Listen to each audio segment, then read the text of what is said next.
నమస్తే, welcome to RP7 TV news. నేను మీ ఆదిత్య. ముందుగా బులెటిన్ హెడ్లైన్స్ చూద్దాం.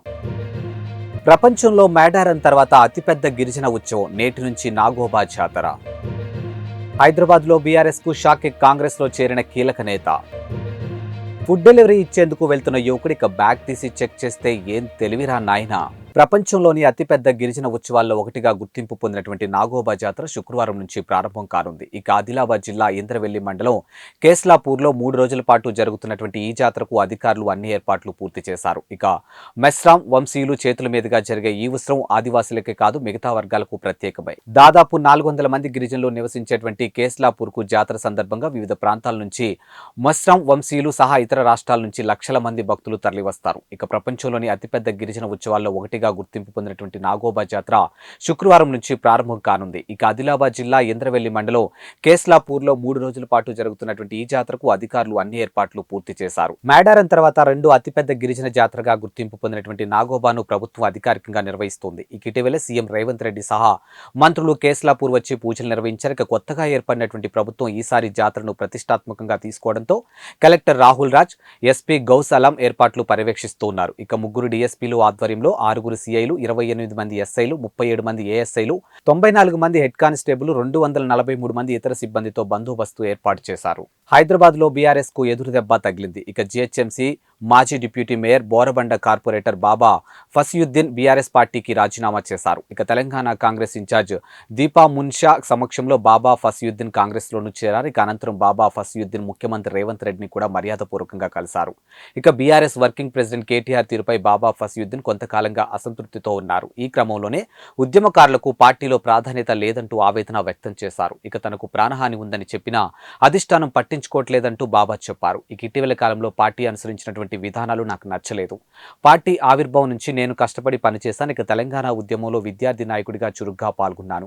పార్టీ అభివృద్ధికి కృషి చేశాను. అలాంటి నాకు రాజకీయ భవిష్యత్తు లేకుండా కొందరు నాయకులు కుట్ర చేస్తుంటే అధినాయకత్వం వారిపై కనీస చర్యలు తీసుకోకపోగా వారికే మద్దతు ఇవ్వడం నన్ను తీవ్రంగా బాధించింది. ఇక రాజకీయంగానే కాకుండా భౌతికంగా లేకుండా చేసే కుట్ర జరుగుతుందని తెలిపి అధినాయకత్వం దృష్టికి ఎప్పటికప్పుడు తీసుకెళ్లినా ప్రయోజనం కనపడలేదు. ఇక గుండెల నిండా గులాబీ జెండాతో 22 ఏళ్లు పార్టీ కోసం సిపాయిగా పనిచేసిన ఉద్యమకారుడిగా రక్షణ కరువైందంటూ ఆవేదన వ్యక్తం చేశారు. అందుకే నేను పార్టీ ప్రాథమిక సభ్యత్వానికి, మీడియా స్పోక్స్ పర్సన్ పదవికి రాజీనామా చేస్తున్నానంటూ రాజీనామా లేఖను పంపారు. హైదరాబాద్ లో సరికొత్త దందా బయటపడింది. ఇక పోలీసులు నిఘా పెరగడంతో డ్రగ్స్, గంజాయి గ్యాంగులు రూటు మార్చాయి. ఇక ఫుడ్ డెలివరీ ముసుగులో కస్టమర్లకు గంజాయి డ్రగ్స్ చేస్తూ ఉన్నారు. ఈ క్రమంలో పోలీసులు ఇద్దరిని అరెస్ట్ చేశారు. ఇక కొండాపూర్ కు చెందినటువంటి మారం పవన్ కుమార్, కొండాపూర్ లో ఉంటున్నటువంటి బీహార్ కు చెందినటువంటి ఆదర్శ్ కుమార్ సింగ్ స్నేహితులు. ఇక డ్రగ్స్, గంజాయి తీసుకునే క్రమంలో ఇద్దరి మధ్య పరిచయం ఏర్పడింది. బెంగళూరు నుంచి MDMA, ఏపీ, ఒడిశా సరిహద్దుల నుంచి గంజాయిని తీసుకొచ్చి కాలేజీ విద్యార్థులకు, ఐటీ ఉద్యోగులకు విక్రయిస్తున్నట్లు బెంగళూరు, ఏపీ, ఒడిశా సరిహద్దుల నుంచి 1000 రూపాయలకు గ్రాము చొప్పున తీసుకొచ్చి నగరంలో 7,000కు అమ్ముతున్నారు. ఇక ఫుడ్ డెలివరీ బాయ్ గా పనిచేస్తున్నటువంటి ఆదర్శ్ ఫుడ్ తీసుకెళ్లే బ్యాగ్ లో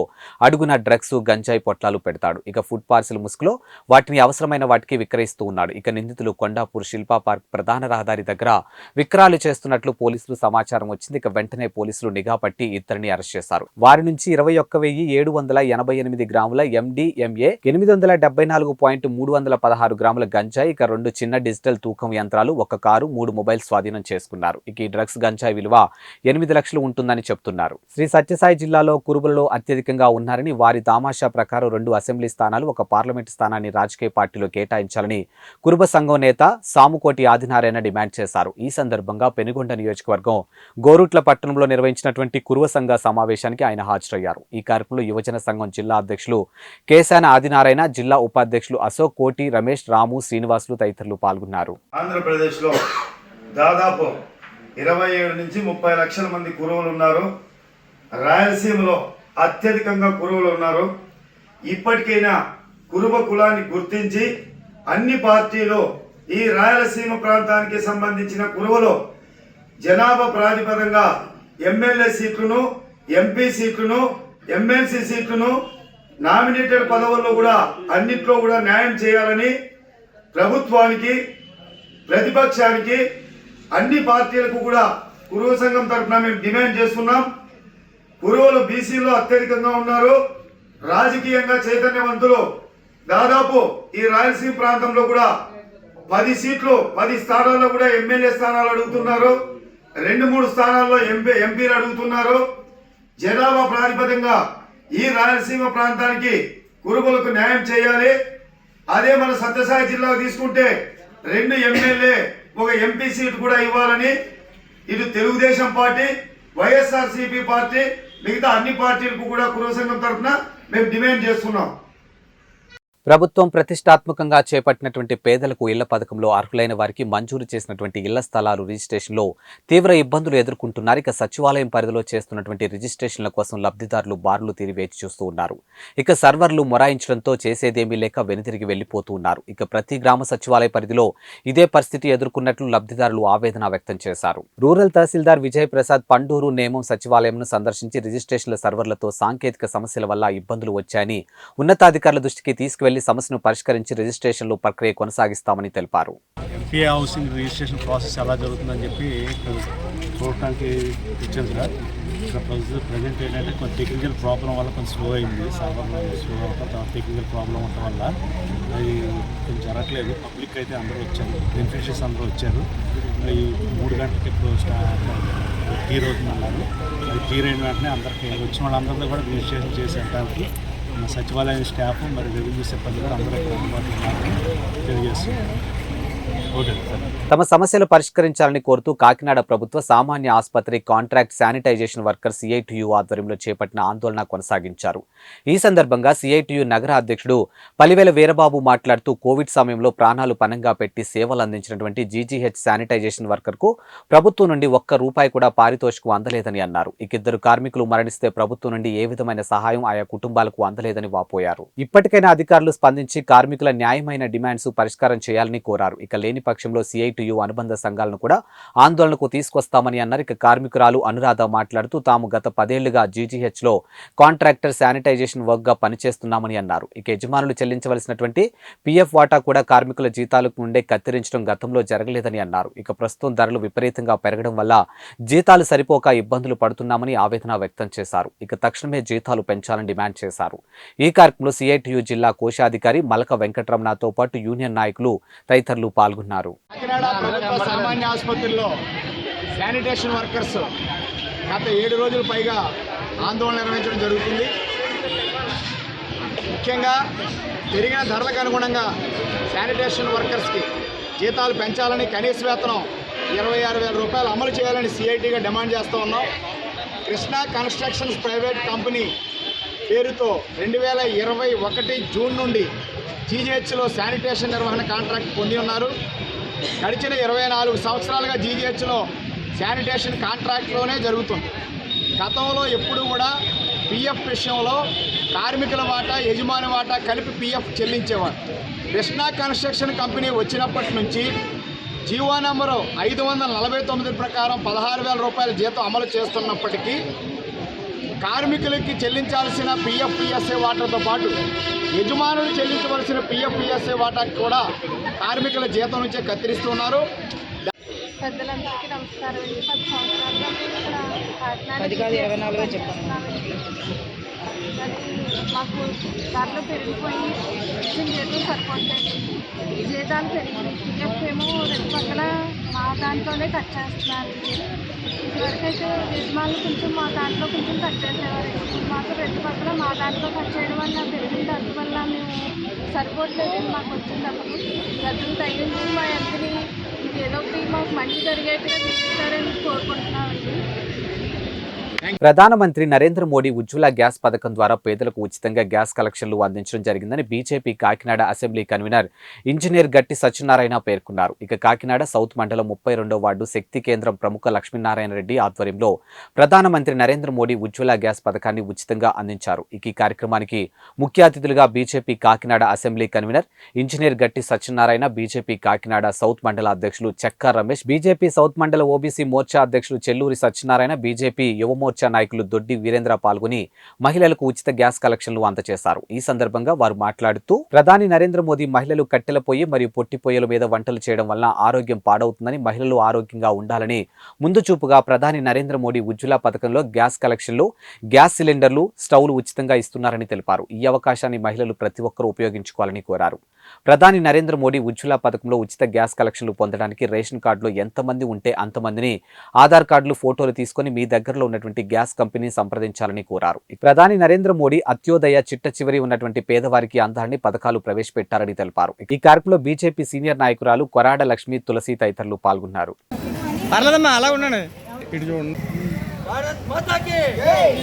ఉజ్వల పథకాన్ని మహిళలకి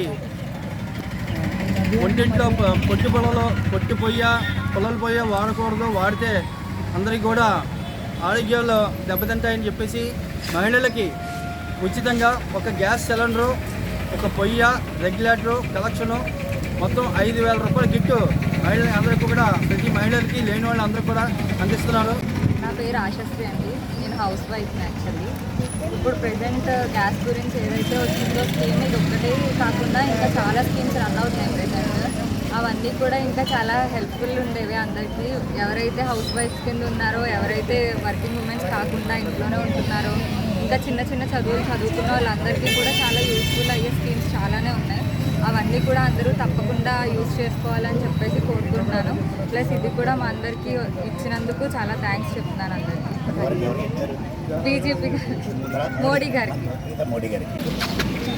నా పేరు సిల్లూరు సత్యనారాయణ.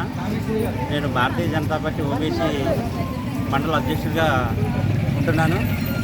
అయితే నేను ఈ భారతీయ జనతా పార్టీలో ఉంటున్న దగ్గర నుంచి కూడా నేను ఉత్సాహంగా మన మోడీ గారు తలపెట్టిన ఎన్నో పథకాలను కూడా ప్రతి మనిషికి అర్హత ఉన్న ప్రతి వ్యక్తికి చేరాలనే ఉద్దేశంతో ఉజ్వల గ్యాస్ పథకాన్ని మా 27వ వార్డులో 50 మందికి ఈరోజు కాకినాడ సౌత్ మండలం 32వ వార్డులో మన వైఎస్ లక్ష్మణ ఆధ్వర్యంలో ఒక మోడీ గారు ప్రవేశపెట్టిన ఉజ్వల గ్యాస్ పథకం చక్కగా అమలవుతుంది. దానికి సహకరించిన మా మరో ముఖ్యమైన వ్యక్తి మా చక్క రమేష్. ఎందుకంటే ఆయన ప్రతి విషయంలో నేనంటే ముందు ఉన్నానని చెప్పి వచ్చి ఈయనకి సపోర్ట్ చేశారు. మా చక్కర మన కొయ్య లక్ష్మణ గారు అయితే మాత్రం ఆయన కంగారు అందరూ బుక్ చేసాం రావట్లేదని నాతో కూడా ఫోన్ చేసి మీ అందరికీ గ్యాస్ ఇప్పించాలని నిజంగా తాపత్రయాన్ని నిజంగా మెచ్చుకోవాలి. ఆయన రాత్రి 10 ఫోన్ చేసి సార్ మా గ్యాస్ రాలేదు, మా మహిళలు గొడవపడతారంటే నేను వెంటనే మా ఫోన్ చేస్తే ఆయన మళ్ళీ స్వయంగా వాళ్ళతో మాట్లాడేసి ఇచ్చారు. ముందుగా మనకంటే ధన్యవాదాలు లక్ష్మీనారాయణ రెడ్డి గారికి మనకి చెప్పాలి.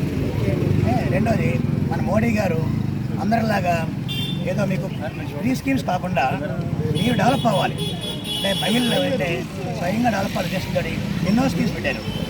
అందులో ముఖ్యంగా ఈ స్కీమ్ ఏంటంటే కేవలం మహిళలు ఏంటంటే వాళ్ళు స్ట్రాంగ్గా ఉండాలి, వాళ్ళు అనారోగ్యం పాలకూడదు అనే ఉద్దేశంతో వాళ్ళు ఏం చేశారంటే మీరు ఈ కట్టెల పొయ్యితో వండుకుంటుంటే స్కోప్ వచ్చేసి పళ్ళు తద్వారా ఊపిరిలో పడిపోతుందని అలా జరగకూడదు. మహిళ ఆరోగ్యం ఉంటే దేశం బాగుంటుంది చేస్తుంది.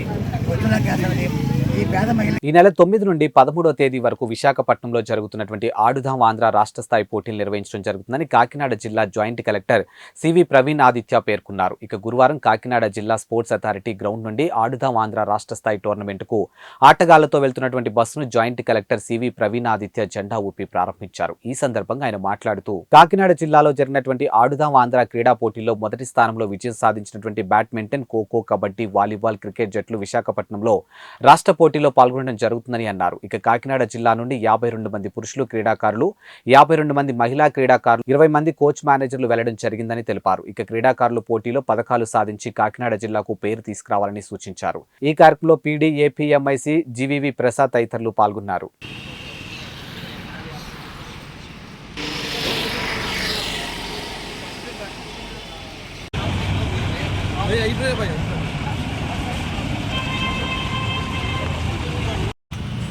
Thank you, sir. Okay. All the best.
ప్రభుత్వ నిర్బంధాన్ని ప్రశ్నిస్తూ ఆశా కార్యకర్తలు పెద్ద సంఖ్యలో కాకినాడ సుందరయ్య భవన్ నుండి కలెక్టరేట్కు వెళ్లే ప్రయత్నించడంతో పోలీసులు తాళ్లను వాహనాలను అడ్డుపెట్టి ఆటంకపరిచే ప్రయత్నంలో పోలీసులకు ఆశా వర్కర్లకు మధ్య తీవ్ర తోపులాట జరిగింది. ఇక ఆందోళనకు నాయకత్వం వహిస్తున్నటువంటి సిఐటియు జిల్లా అధ్యక్షులు దువ్వా శేషబాబ్జీని ఆశా వర్కర్ యూనియన్ జిల్లా కోశాధికారి నొక్కా లలిత నాయకులు మలకా నాగలక్ష్మి చెక్కల వేణిలను అరెస్ట్ చేసి స్థానిక 3 టౌన్ 1 టౌన్లకు తరలించారు. అరెస్ట్ చేసిన వారిని విడుదల చేయాలని కోరుతూ కాకినాడ ఆర్డీఓ ఆఫీస్ ముందు సుమారు 200 మంది ఆశా కార్యకర్తలు ధర్నా నిర్వహించడంతో పోలీసులు అరెస్ట్ చేసి నాయకత్వాన్ని విడుదల చేశారు. ఈ కార్యక్రమంలో సిఐటియు నాయకులు టి రాజా, రొంగల ఈశ్వరరావు, జిల్లా ప్రధాన కార్యదర్శి చెక్కల రాజ్ కుమార్ తదితరులు పాల్గొన్నారు.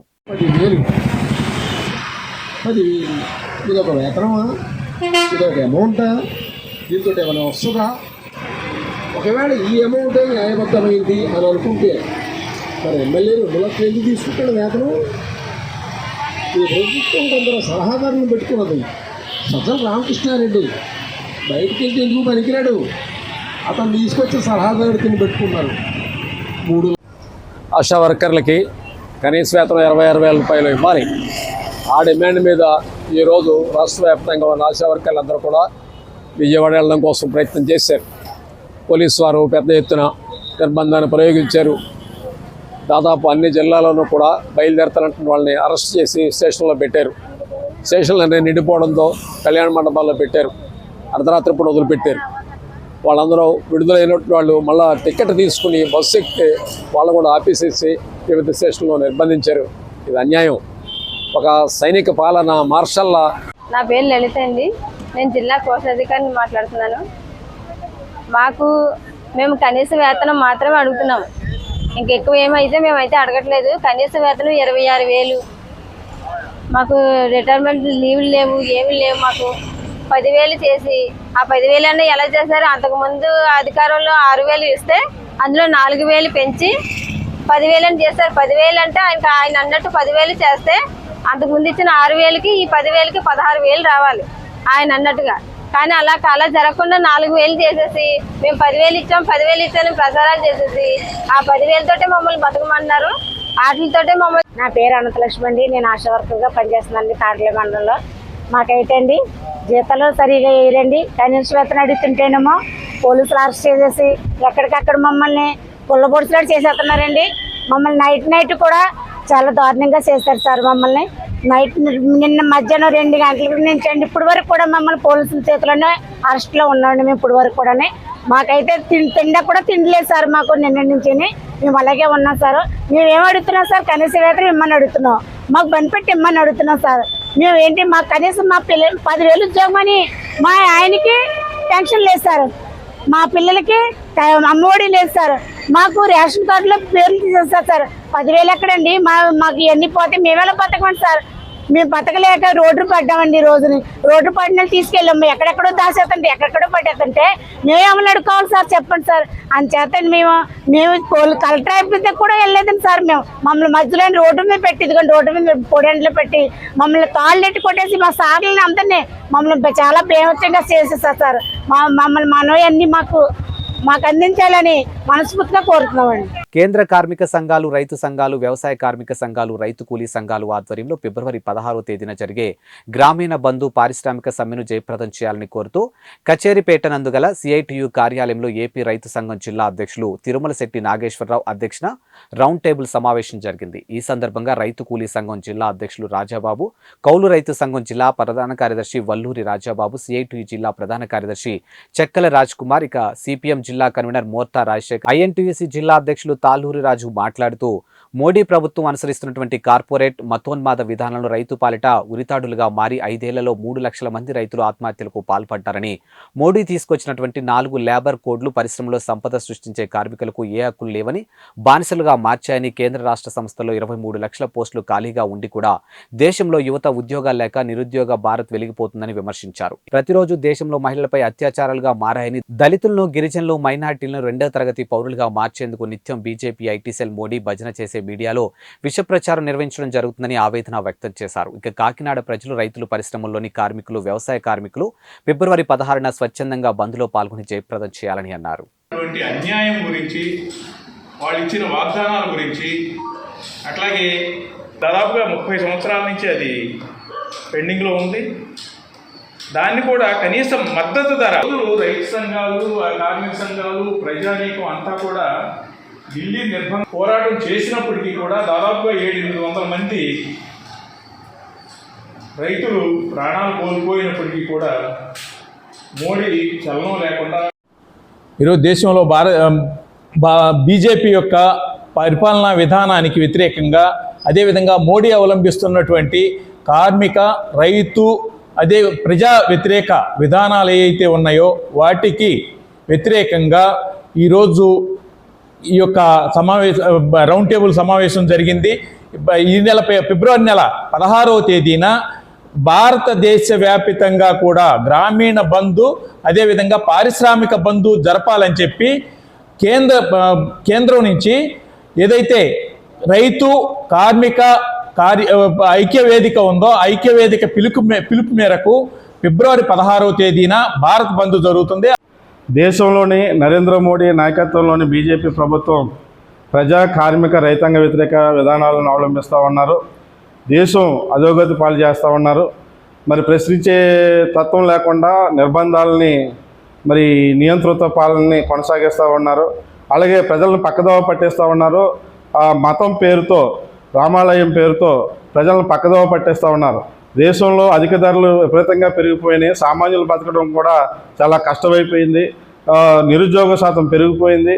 అసలు మధ్యతరగతి ప్రజలు కానీ, పేద ప్రజలు కానీ బ్రతికేటువంటి పరిస్థితి ఏమాత్రం కూడా లేదు. కాబట్టి ఇటువంటి సందర్భంలో సంయుక్త కిసాన్ మోర్చా, అలాగే కేంద్ర కార్మిక సంఘాలు సంయుక్తంగా దేశవ్యాప్తంగా గ్రామీణ బంధువులను జయప్రదం చేయాలని చెప్పేసి పిలుపునిచ్చాయి. ఈరోజు నా పేరు వల్లు రాజబాబు, ఏపీ కౌలు రైతు సంఘం జిల్లా కార్యదర్శి. ఈరోజు కాకినాడ జిల్లాలో అఖిలపక్ష రైతు సంఘాలు, అలాగే కార్మిక సంఘాలు, కేంద్ర కార్మిక సంఘాలు, కేంద్ర రైతు సంఘాలు, వ్యవసాయ కార్మిక సంఘంతో పాటు అఖిలపక్ష సమావేశం జరిగింది, రౌండ్ టేబుల్. ఈ రౌండ్ టేబుల్లో నిర్ణయం చేసినటువంటి కార్యక్రమాలు ఏంటంటే, భవిష్యత్తులో అంటే ఈ నెల 16న జరుగుతున్నటువంటి గ్రామీణ బంద్ ఏదైతే ఉందో, ఈ గ్రామీణ బంద్ సక్సెస్ చేయడానికి అన్ని సంఘాలు కూడా అనుకున్నాం. కేంద్ర ప్రభుత్వం చాలా దారుణంగా వ్యవహరిస్తున్నటువంటి తీరు, కేంద్ర రాష్ట్ర ప్రభుత్వ విధానాలు, అటు రాష్ట్ర ప్రభుత్వం కానీ ఇటు కేంద్ర ప్రభుత్వం కానీ రైతాంగం పట్ల చాలా నిర్లక్ష్యంగా వ్యవహరిస్తూ ఉన్నారు. భారతదేశ వ్యాప్తంగా ఫిబ్రవరి 16వ తారీఖున గ్రామీణ బంధు పారిశ్రామిక సమ్మె జరుగుతూ ఉంది. ఈ సమ్మెలో, ఈ బంద్లో కాకినాడ జిల్లాలో ఉన్నటువంటి రైతులు, కౌలు రైతులు, వ్యవసాయ కార్మికులు, పరిశ్రమల్లో పనిచేసే కార్మికులందరూ కూడా భాగస్వామ్యం కావాలి.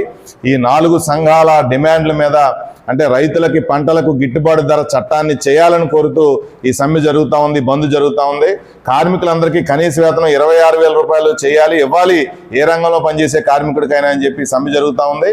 కార్మికులకు వ్యతిరేకంగా తీసుకొచ్చిన 4 లేబర్ కోడ్లు రద్దు చేసేంత వరకు ఈ పోరాటం సాగుద్దని తెలియజేస్తా ఉన్నాం. కౌలు రైతులకి భూ యజమానితో సంబంధం లేకుండా గుర్తింపు కార్డులు, పంట రుణాలు, అలాగే పంట నష్టము ఇన్సూరెన్స్ సౌకర్యాలు కౌలు రైతులకు కల్పించాలని చెప్పి డిమాండ్ చేస్తూ ఈ బంద్ జరుగుతూ ఉంది. ప్రసిద్ధి చెందినటువంటి చొల్లంగి అమావాస్య తీర్థ శుక్రవారం ఘనంగా జరిగింది. ఇక జిల్లా నలుమూల నుంచి వేలాది మంది భక్తులు కరప మండలం ఉప్పలంక గ్రామ శివారు మొండికి తరలివచ్చారు. ఇక బాల త్రిపురాసుందరి సమేత సంగమేశ్వర స్వామిని దర్శించుకొని మొక్కులు తీర్చుకున్నారు. ఇక భక్తులు తరలి రావడంతో యానం జాతీయ రహదారికి కిరిసిపోయింది. ఇక ట్రాఫిక్ ఇబ్బందులు తలెత్తకుండా పోలీస్ చర్యలు తీసుకున్నారు. ఇక మహిళలు పుణ్యస్థానాలు ఆచరించడానికి వీలుగా స్నానఘట్టాల వద్ద ప్రత్యేక ఏర్పాట్లు చేశారు. సముద్ర స్నానాలు చేసే వారి కోసం ముందస్తు జాగ్రత్తగా గజ ఈతగాలను సిద్ధం చేశారు. ఆలయ ప్రాంగణం వద్ద అధికారులు ప్రత్యేక శిబిరాలు ఏర్పాటు చేసి భక్తులకు తాగునీరు, వైద్య సేవలు అందించారు. ఇక భక్తుల తాకిడికి తగిన తర్వాత అప్పెన్నెద్దులకు ప్రవేశం కల్పించారు. ఇక ఆయా గ్రామాల్లో ఉన్నటువంటి వీరభద్రులతో గద్దె నుంచి ప్రభలు, గరళాలను మోసుకుంటూ భక్తులు సంగమేశ్వర స్వామివారిని దర్శించుకున్నారు. ఇక రాష్ట్ర వ్యవసాయ శాఖ మంత్రి కురసాల కన్నబాబు స్వామివారిని దర్శించుకున్నారు. ఇక కాకినాడ రూరల్ సిఐ ఆకుల మురళీకృష్ణ పర్యవేక్షణలో ఎస్ఐ దానేటి రామారావు, ఇతర స్టేషన్ల పోలీస్ సిబ్బంది ఎటువంటి అవాంఛనీయ ఘటనలు జరగకుండా చర్యలు చేపట్టారు. ఇక గ్రామ సర్పంచ్ బొమ్మిడి నయున్ నాయకులు కురసాల సత్యనారాయణ తదితరులు పాల్గొన్నారు.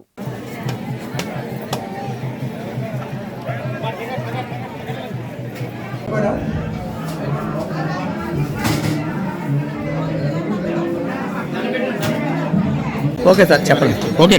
నమామి వేదమాతరం బాలా త్రిపుర సుందరి సమేత సంగమేశ్వర స్వామినే నమో నమః. ఈవేళ చొల్లంగి అమావాస్య అనేటటువంటి పండుగ పర్వదినం జరుగుతుంది. ఈ యొక్క చొల్లంగి తీర్థం యొక్క విశిష్టత ఏమిటి అంటే వశిష్ఠాది మహర్షులందరూ కూడా గంగా నదీ తీరము నుండి ఒక పాజ 7 పాజలుగా విభజన చేసి ఒక పాజని చొల్లంగి, అలాగే మొండితీర్థ, అలాగే బ్రహ్మసమేధ్యం మీదుగా రామేశ్వరం మీదుగా ఈ యొక్క అంతర్వేదిలో కలవడం జరుగుతుంది ఈ పాజ. అలాగే ఈ వేళ రోజున భక్తులందరూ కూడా ఇక్కడ ఈ నదీ ఒడ్డున స్నానమాచరించి ఈ యొక్క సంగమేశ్వర స్వామి వారిని దర్శనం చేసుకున్నట్లయితే చేసినటువంటి పాపాలన్నీ కూడా పోయి ఏదైతే కోరుకుంటారో ఆ కోరికలన్నీ కూడా సిద్ధిస్తాయి అని చెప్పేసిన భక్తుల నమ్మకం. అలాగే భక్తులు ఎక్కడెక్కడి నుంచో కూడా వచ్చి ఇక్కడ స్నానమాచరించి ఆ యొక్క స్వామివారి దర్శనం చేసుకుంటూ జన్మని చరితార్థం చేసుకుంటున్నారని చెప్పేసి ఈ విధంగా ఈ సమయంలో తమకి మనవి చేస్తుంది. ఈ నెల 7వ తారీఖున బుధవారం నాడు యాత్ర 2 సినిమాను అంగన్వాడీ ఆశా వర్కర్లు మరియు IAS IPSలు అందరూ తప్పక చూడాలని, అందుకుగాను ఒక పూట ఉద్యోగాలకు సెలవు ప్రకటించినట్లుగా జీవోను ఏపీ ప్రభుత్వం విడుదల చేసిన విధంగా ఉన్నటువంటి తప్పుడు విషయాన్ని సోషల్ మీడియా వేదికగా ఫార్వర్డ్ చేయడం అనేది ఐటీ యాక్ట్ కింద శిక్షార్హులు అవుతారని, అలా ఫార్వర్డ్ చేసిన వారిపై చట్టరీత్యా చర్యలు తీసుకోవడం జరుగుతుందని డోన్ పట్టణ సిఐ ప్రవీణ్ కుమార్ తెలియజేశారు. అంటే ఫిబ్రవరి 7వ తారీఖు 2024 తారీఖు నాడు ఆంధ్రప్రదేశ్ ప్రభుత్వం జీవో నెంబర్ 483 అనేదాన్ని రిలీజ్ చేసి యాత్ర సినిమా ఏదైతే యాత్ర 2 ఉందో ఆ యాత్ర 2 సినిమా అందరూ కూడా వీక్షించాలని, ఆశా వర్కర్లు, వాలంటీర్లు వాళ్ళంతా వీక్షించాలని, వాలంటీర్లు వెళ్ళి 10 మందిని ఆ సినిమా చూపించాలని, వాలంటీర్ వెళ్ళినప్పుడు ప్రతి థియేటర్ యాజమాన్యం కూడా ఒక్కొక్క వాలంటీర్కి 10 టికెట్లు ఇవ్వాలని, అదేవిధంగా గవర్నమెంట్ ఉద్యోగస్తులు ఎవరైనా సరే ఈ యొక్క కుటుంబంతో పాటు ఈ యొక్క సినిమాకి పోతే, యాత్ర 2 సినిమా పోతే వారికి హాఫ్ డే లీవ్ శాంక్షన్ చేయాలని చెప్పేసి ఒక ఫేక్ జీవో ఒకటి సర్క్యులేట్ అవుతూ ఉంది వాట్సాప్ గ్రూపుల్లో. ఆ జీవో ఫేక్ అని ఎలా అంటున్నామంటే దాంట్లో ప్రస్తుతం చీఫ్ సెక్రటరీగా మనకి జవహర్రెడ్డి సార్ ఉన్నారు. ఆయన పేరు కాకుండా ప్రస్తుతం నీలం సాహ్ని మేడం ఉన్నట్టుగా ఆ జీవో కాపీని రిలీజ్ చేయడం జరిగింది. కాబట్టి ఈ జీవో ఫేక్ న్యూస్ అనేది మనకు క్లియర్గా తెలుస్తుంది. అదేవిధంగా జీవో నెంబర్ 483 అనే దాన్ని ఒరిజినల్గా చూస్తే కూడా అది వేరే కంటెంట్ మీద ఉంటుంది. కాబట్టి ఈ విధంగా తెలియకుండా చాలామంది దీంట్లో ఉన్న మ్యాటర్ చదవకుండా ఎవరు ప్రచురించారనే విషయం కూడా చూసుకోకుండా చాలామంది ఈ విధమైనటువంటి ఫేక్ న్యూస్ని వాట్సాప్ గ్రూపుల్లో, వివిధ గ్రూపుల్లో ఫార్వర్డ్ చేస్తూ ఉన్నారు. తెలిసి చేసినా తెలియకుండా చేసినా కూడా ఇది తప్పే అవుతుంది. కాబట్టి ఇలా చేసిన దాని విషయంలో చట్టపరమైన చర్యలు వాళ్ళ మీద తీసుకోవడం జరుగుతుంది. కాబట్టి ఇలాంటి కార్యక్రమాలు చేయకుండా ఉండాలని, ఇలాంటి ఏవైతే ఫేక్ న్యూస్ ఉన్నాయో వాటిని ఫార్వర్డ్ చేయకుండా ఉండాలని చెప్పేసి ప్రజలందరికీ, అదేవిధంగా పౌరులందరికీ కూడా బాధ్యతాయుతంగా ఉండాలని చెప్పేసి డోన్ పోలీస్ వారి తరఫు నుంచి మరీ కోరుకుంటున్నాం. Thank you very much. ఇలా న్యూస్ వైరల్ చేసిన వారి మీద చట్టపరంగా ఈ విధంగా చర్యలు తీసుకుంటారు. అంటే ఐటీ యాక్ట్ ప్రకారంగా ఒక ఫేక్ న్యూస్ని ఫార్వర్డ్ చేయడం కూడా తప్పే కాబట్టి దాని ప్రకారం మేము యాక్షన్ తీసుకుంటాం. సెక్షన్స్ దాన్ని చూసి చెప్తాం. ఓకే, 2 వ్యక్తుల్ని మేము ఐడెంటిఫై చేశాం. ఇంకా ఎంతమంది ఎన్ని గ్రూపుల్లో చేశారనేది క్లియర్గా దాన్ని చూసిన తర్వాత మీకు చెప్తాం. ఎందుకంటే దీనిలో ఇంకా ఇన్వెస్టిగేషన్ చాలా చేయాల్సింది, చేసిన తర్వాత చెప్తాం. ఇవి వాల్టి బులెటిన్ అప్డేట్స్. మరో బులెటిన్తో మళ్ళీ కలుద్దాం. అంతవరకు సెలవు. నమస్కారం.